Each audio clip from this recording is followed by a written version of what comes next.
Hello and welcome back to the Glitched Out podcast, the show where I talk about the last 2 weeks of Glitch Productions news. In the last 2 weeks, Glitch releases a new merch video, some new merch, and a browser-based kart racing game for Black Friday. There's a new Murder music video from AJ Spirito. Terrace talks AI and piracy, and a whole lot more. Last Friday, Glitch released this video called Glitch Karts, where Uzi, Pomni, Mel, and Gwen compete in kart racing.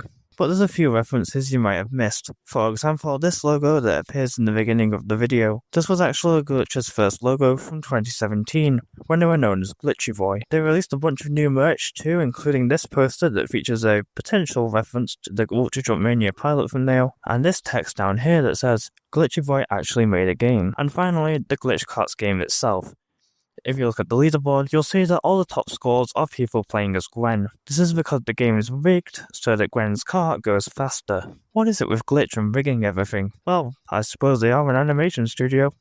According to Culture Crave on Twitter, Bob Iger says Disney Plus will soon have AI-generated short-form content from users. Dana quote-tweeted that saying, pick up a pencil or die. She also said, if you pay us, we'll let you make your own content slop that we will own. You can draw and write and post your own shit for free. Bob Iger and his ilk are fucking ghouls. She also said, unsubscribe from Disney Plus. Pirate Owl House, I don't care. Fuck Gen AI. Now, some of you might already know that this isn't the first time that Dana has condoned piracy. Back when the Owl House was still airing, Dana accidentally shared a screenshot of an episode with the logo for the Owl Club, a website specifically created to pirate the Owl House.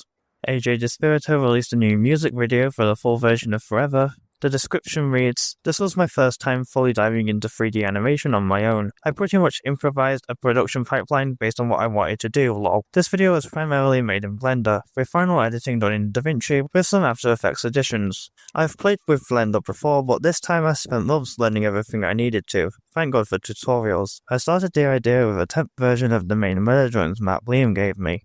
Basically what they used in the animatics. With this I wanted to go for a silhouette style look with the video, as the map had no textures. That's when the idea to use Tessa came in, as she already had that look. I gave Sin the same look to match the overall style. I then made the whole other map with the trees and tombstones, with assets from Superhive. The Sin model already had a rig, but the Tessa model I had to rig on my own. Rigging sucks, I hate it, lol. Then there came motion capture.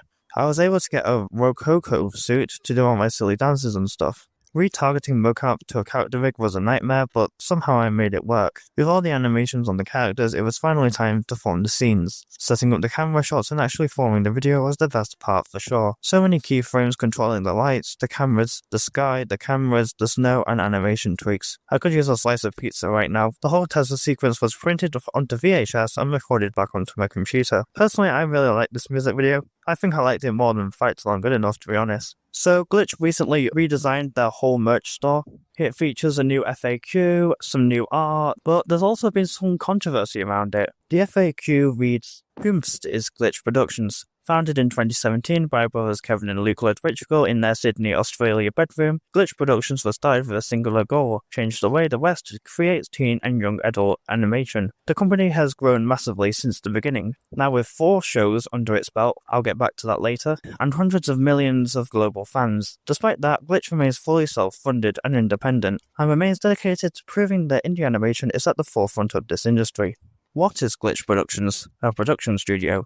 How is Glitch Productions? Okay, thanks for asking. When is Glitch Productions? Glitch Productions isn't bound by traditional concepts like when. It exists across all points in time and space simultaneously. Past, present, future, and beyond. Whether you're watching from the dawn of the internet or the heat death of the universe, Glitch is always there, creating shows and warping reality. Time is just a suggestion. Glitch is eternal. Will wearing your merch make me cooler? Yes. Scientifically speaking, our shirts lower your emotional temperature by at least 37%. Side effects may include spontaneous dance moves, compliments from strangers, and a newfound confidence in parallel parking. What if I want to buy everything? Then you are our favourite person. We will name a distant star after you and possibly write a folk song in your honour. Also, we recommend a sturdy shopping cart and emotional support. Can I eat the stickers? Please don't. They're not toxic, but they're also not tasty. Unless you're into printer flavoured. Soak them on laptops, water bottles, or your enemy's belongings instead. Do you accept payment in memes? We tried that once. Now we're stuck with 400 drawings of Jax covered in oil, washed up on the beach, and a haunting memory of the Vine era. So probably just stick with cards and PayPal. Now, going back to where it says, the company has grown massively since that beginning, now with 4 shows under its belt. Why did they say 4? Did they forget about Metarunner and Sunset Paradise? I mean, fans have been saying that for a while. Maybe it actually came true. Or maybe the people who made the website just didn't know that Metarunner or Sunset Paradise existed.